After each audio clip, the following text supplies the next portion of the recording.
Hi, this is Nami. I wanted to show you how to make a card, a really cute flower card right here. Hope you can hear me right here. And I'm going to show you how to do your own background, your whole centerpiece, and even the bow. So stay tuned. Let me just switch cameras so I could show you exactly how it's done. Let's go right here. So what you're going to do is start off with a A2 size cardstock. This is 5.5 by 8.5. And we have this available on DeNamiDesign.com. What I like about it has a slight texture to it. It's nice and bright white, and it's thin enough to be able to fold it over without having the edges crack. So you just do that without needing a bone folder, and there you go. It's very, very simple. Then you just take a extra cardstock right here and cover this part up right here. And then using the VersaMagic Sea Breeze ink pad, take 3-line border, which looks like this. It doesn't look like much, but there's a lot of versatility to it. You can do candy cane stripes, you can do borders, you can do backgrounds. So I'm just going to stamp this. This is the Sea Breeze, and I'm just going to start right here, just stamping it at an angle, like 45-degree angle. And line up the edge of the wood right here to the stripe. So then it'll be perfectly lined up and straight every single time. You don't have to worry about the lines being crooked if you do it that way. So nothing to line up, no need for a stamp positioner or anything like that. Like that. And there you go. So then I'm going to switch out the colors. So instead of Sea Breeze, I'm going to use the Aloe Vera VersaMagic. It's a green, like a sage green. So I'm going to clean off the ink in between. Just use a little towel right here. And I'm just going to ink this up. And then I'm just going to go the other direction. And once again, just line up the wood to the stripe. So if you want the stripes further apart, you just leave a little edge, kind of the even a uniform edge from the stamped image to the edge of the stamp. So if you want it further, just make sure it's the same equidistant apart. But if you want it closer, same thing. Just line up the wood to maybe a different stripe, maybe the center one or the first one, and then it'll be just straight every single time without having to do any measuring. So then when I remove this, look at that. You got a perfect little edge right there. So now I'm going to take another cardstock right here. I'm going to cut off about a little over an inch strip, like that. Just going to move this. So you just have the little strip here, and I'm going to use the VersaFine Smoky Gray, and I'm going to use our scallop border. And this has a scallop just on one side. The other side is actually straight, and you'll see why. So just tap it. Make sure that the scallop border is on the edge, towards the edge of the little strip. And I'm just going at eye level so I could see where the scallop edge. So if you don't see me off camera, but I'm actually bending down to be able to see where I'm stamping it. Look at that. That's without any measuring. I just keep things simple. I don't like to fuss over stuff. So now I'm going to take the Sea Breeze again, and then I'm going to use this polka dotted border. I'll stamp that right in the middle. And the reason why there's only a scallop on one side is I can make this strip as wide as I want or as narrow as I want. So you just do one side and then you do the other side. So it really gives you a lot of versatility. So if I want it wider, I can stamp a message in there. In this case, I just want it to look like a little ribbon. So now I'm just going to take my marker right here, a Tombow marker, and just going to go right across there, the scalloped edge, just to add a touch of blue, like that. And then I'm going to flip it over and do the same on the other side. Just a touch of blue, like that. So if you do the plaid in a different color, you could just do a coordinating marker color. And VersaFine is water-based. It works best with water-based markers, so I would not recommend it with Copic markers. I know a lot of you do use Copics, but you wouldn't want to use it with this ink pad. because it will actually smear. And when you stamp with VersaFine, make sure you stamp it onto a uncoated paper, because if it's coated, it's going to smear. So this is a great cardstock because I've never had any trouble with it smearing because there's no coating on it. So just put that right across there, let it overhang a little bit, because what I'm going to do is I'm going to use my scissors and just trim off the excess like this. So it's a perfect fit every single time. Look at that. Very easy. So then set this aside. And let me just move my supplies over so you can see. Okay, and then let's move this too. Okay, the next thing I'm going to do is I'm going to take this little frame stamp, and then using that smoky gray, just going to tap that. Just going to stamp it right here. Look at that, it's a nice clean image. And then I created a little mask for this.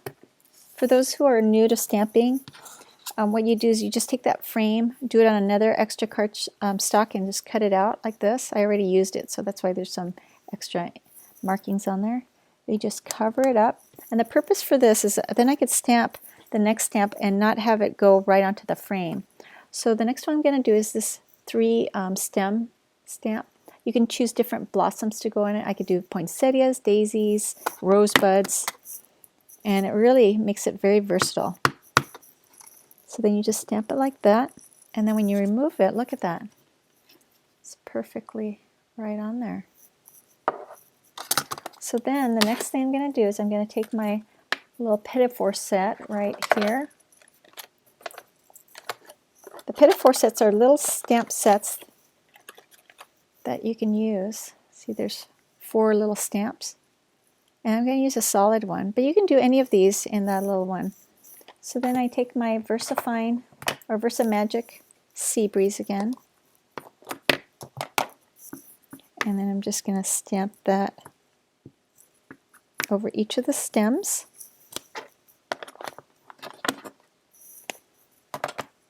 Okay, and then I'm going to take this light gray, color the leaves, and I'm just going to go over the stems just to add a little shading to it.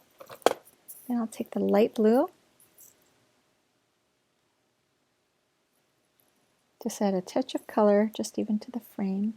It doesn't take much, but it really makes a big difference.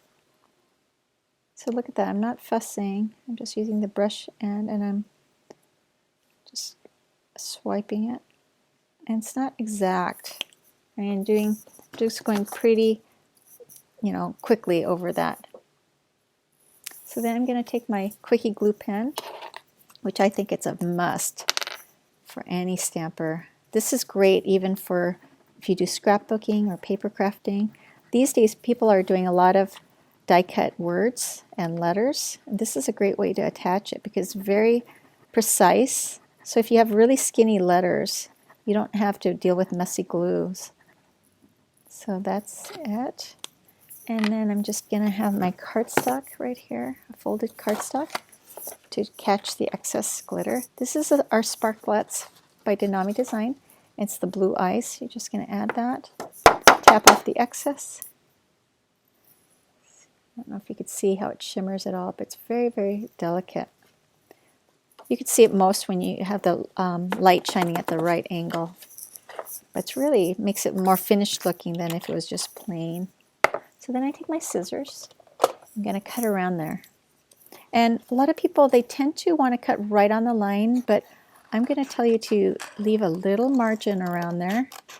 Because what that does, it gives you a little wiggle room. So in case you maybe aren't too exact, you won't cut off anything. But if you went right up to the line, you have to be so exact that, even a little bit if you cut off a little bit of it, it's going to really affect how it looks. So if you just leave a little margin, it'll actually almost look like it's die cut. Look at that.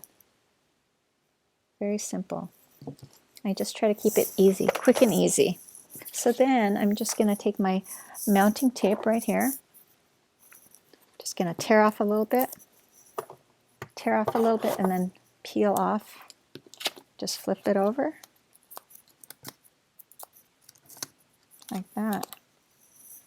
And then just attach it to the background here. Look at that. Okay, then I'm going to take my rhinestones that I have here. Just peel off a few, just 3.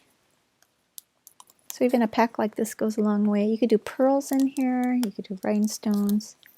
We do have pearl pens, and you can just squeeze on whatever size pearls you want inside there, and then you could put glitter on it. It could be glittery pearls, or you could just let it just dry as is. See, the card actually looks finished as is. But I'm going to show you how to do the bow. So you just take some ribbon.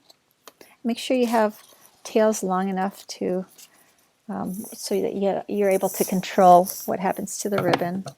So like that. Better to be too long than not long enough, because you can always cut off the excess. So I'm just going to just leave it like this for now, just loosely. Oops, it's a little stiff, so it's a little hard to keep it in place. But anyway, just going to take another piece right here and fold it into loops like that. Just trim that off. So you've got this. So now, let's see. Let me fix this bow. It's kind of curling out, so I switched it to where it's curling in more so. Okay, so you have to be a little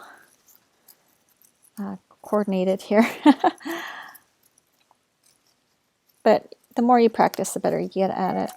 So then you just lay this here, and then just tie a knot. Notice I didn't tie any bows. I just only tied knots. The bow comes from just creating that double loop. So the key thing here is making sure this is extra tight, because when it's extra tight, then I can manipulate it and pull. So you want to pull all the tails downward so that it looks like they're hanging down, and then you pull the loops upward. And if it's angled, or if it's turning, you just turn it the opposite direction like that. So once again, you make sure that the knot is really tight. So I'm just going to pull it this direction. So I'm going to cut off the ends.